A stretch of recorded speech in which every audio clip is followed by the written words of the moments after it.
I would want my own Megan because she can help me with like my schoolwork. She could play with me. She can like help pick out my outfit, and I would feel very safe in my room at night.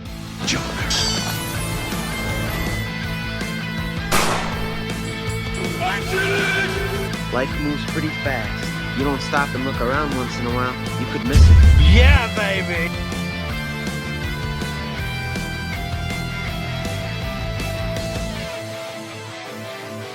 Thank you. Happy New Year. And things have been going pretty well. Awesome. That's good to hear. Yeah, I had on your sister, Madeline.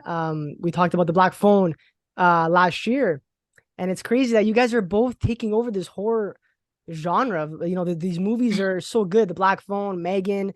So first off, congratulations. I love the movie personally. It was awesome. Thank you. I found this cool article. It says Madeline and Violet McGraw are both still in their adolescent years, but have given performances in horror films that some adult actors could only dream of pulling off. When you hear of something like that and people really admiring your work, how does that make you feel at being at such a young age? I get very excited, and it makes me feel very happy. And when people say those nice things about me, that definitely wants me to keep continuing my acting career. Yeah, because I noticed you also play soccer as well, but acting is one of those things you really want to pursue and you want to keep going with it as well, right? Yes, for sure. I saw the movie when it first came out, and I gotta say, it really creeped me out because this whole idea of artificial intelligence, for me, it's scary because it's actually coming to fruition. If you really think about it, like they're starting to implement like AI and a lot of it, actually in restaurants too. They're trying to get rid of waiters and they're gonna put in like robots and stuff. I don't know. I thought it was crazy. But what I read about what was interesting is that James Wan and Jason Blum, their idea and the whole message behind this movie was that artificial intelligence was going to be kind of essentially replacing humans. And we kind of see this happen throughout the movie with your character and your Aunt Gemma, right? You know, you start to kind of get closer towards Megan and kind of lose that bond between, you know, two humans there, right?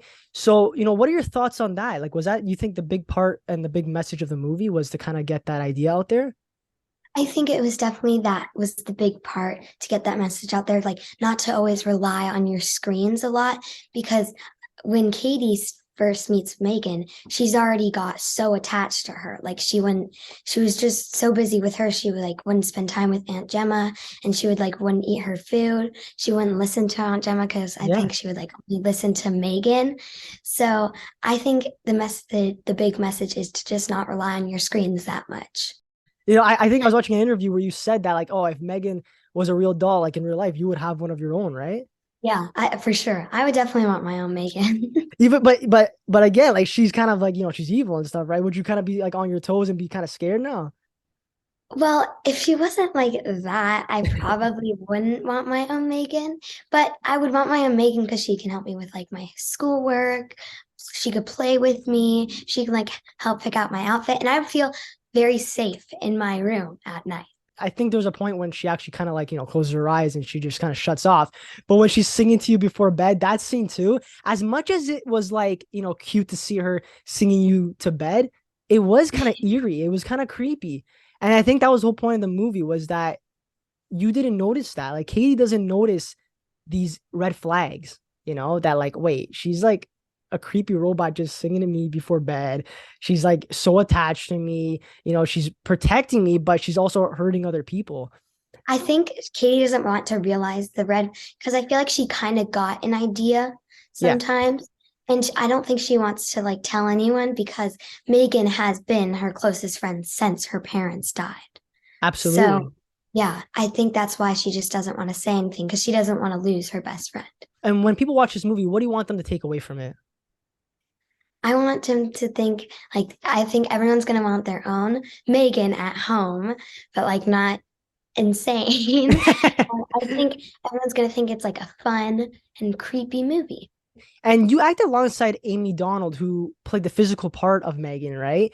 But I also read that they were using a remote control to control like a robot for some of the scenes. So even that, like, was that just kind of creepy being around a doll that was being controlled by them? Like, how was it from a production standpoint? How was it for like the filming process? when I first saw Megan, I was very creeped out by her because she's so lifelike. Yeah. But I worked with her for 3 months, so I definitely got used to it. And I would actually have conversations with her offset, like when we weren't even filming. I would tell her about myself.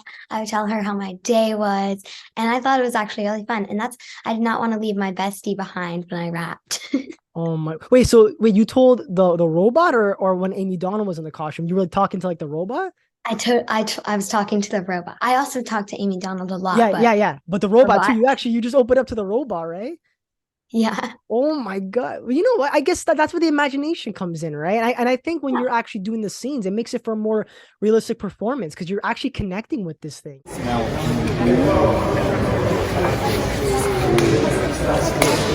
You posted something on your Instagram. I thought it was really interesting. It was like the scene when you're in the car and there was a green screen and that's where they filmed the car scenes. But like, was there a lot of CGI involved in this movie? Well, actually, a lot of it is real, believe it Yeah. or not, because I mean, Megan, you would probably think she's kind of CGI because she's so lifelike, but no, she's real. Bruce is real. Like a lot of it, the driving stuff was CGI, but like it was just screens, like just screens that was like outside, but we weren't actually outside, and the car was just there, and we had like people moving it. It it's actually it was very cool because we did not use a lot of CGI. That's awesome. Yeah. Well, listen, I'm a big fan of like the practical effects and everything like that. And when you said Bruce was real too, that kind of shocked me. I didn't think that was the case because Yeah, he's so big. he's the whole thing is real, and it's so when I first saw him, I could not believe that that was real. Wow. I see it. You see it when I talk to people like you, like when that were on the set, it's nice to know and to hear these cool stories of like the behind the scenes and everything. What was your favorite part of like the filming process? Like, do you have a particular scene or just a particular day that you just had the most fun filming? Well, anytime when I did a scene with Megan, I would love that. Yeah. Um, but also there's this little tradition that the cast and crew did. We would always play nine square after we ate lunch. And since we all have a break after we eat lunch, we would always play nine square because there was this huge open like area with a stage and like seats everywhere. So we would play nine square in there, and it was so much fun because the cast and crew would play. And I thought it was just such a sweet thing that we started. Like we did it every single day. And if we didn't play nine square, me and Amy Donald, we would go into like the stage area and she would show me a bunch of her cool tricks, or we would play hide and seek. And since Amy is from New Zealand, she introduced me to a lot of New Zealand snacks. And she's like, oh my gosh, you have to try this. It's so good. And I definitely loved so many of the snacks on set. What kind of snacks? Can you tell us about some of them? Yeah, so there's these crackers called squares, and they're like cheesy and salty, and they were so good. And Amy also introduced me into some pastries because pastries are so good in New Zealand. There was like this jelly one, there Mm. was like they were so good. There was like this cream filled one. It was so good, and I'm so glad I tried them. Wow, that's so nice. It's nice that you got to bond with everybody. And you said nine square. I'm not familiar with that. What's that? So, are you familiar with like Foursquare kind of? I haven't played in a while, but yeah, So I'm familiar it's with it. like that. It's just with nine, and like instead of like A, it's you're in the middle, and that's the king and or the queen. So it's just I think we did nine square because a lot of people wanted to play, and if we did Yeah. four square, it would be a long line. Oh, I can imagine. And then at that point, you get no work done. At that point, everyone just wants to have Yeah, I fun. But know. but but it's cool. But it sounds like, regardless of all that, it sounds like the filming and like the whole production was just an overall fun time. You know, Blumhouse, I think, and I was talking with your sister about this. They always make everybody feel comfortable, and like the whole production is just so professional, but just so much fun. And Yeah. it's a horror movie, but like it's not scary to be on those things. I think You know. Yeah, I think being on scary films is actually like really fun to be a part of, like the special effects, the music, the makeup, the CGI. I think it's just so cool to be a part of a scary film and a Blumhouse film because everyone on Megan, I trusted all of them, especially Gerard, my director. He gave me such good direction, and he's just such a talented director. And I definitely hope he's my director again in the future. Aw. But everyone was just so nice on Megan. Oh, that's awesome. And I have to bring up the dance that's been going viral. I know you probably talked about it so many times, but like when the movie before the movie came out and the trailer was around, that dance when Megan was just, dancing, it became so iconic. And Oh yeah. and even like I'm not sure if you saw, but when Allison Williams was on the Tonight Show, Megan crashed her interview. I'm not sure. Have you seen that clip? No, I Oh, haven't. let me Well, show now you. I Let me need show, to watch it.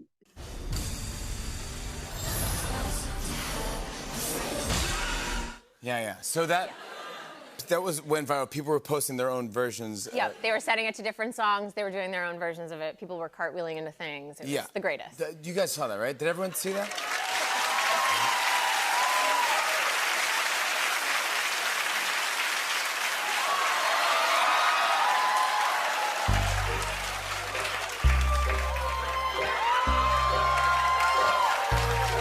When you talk to your friends now after this whole movie has been, now that a lot of people have seen it, when you talk to your friends about it, are they just talking about that dance and like doing it with you and everything now? Has it They become thought like, the dance, yeah, they really liked the dance because my soccer team, they watched the trailer. I don't know if they've seen the movie because they're my age and I don't know if their parents would allow them.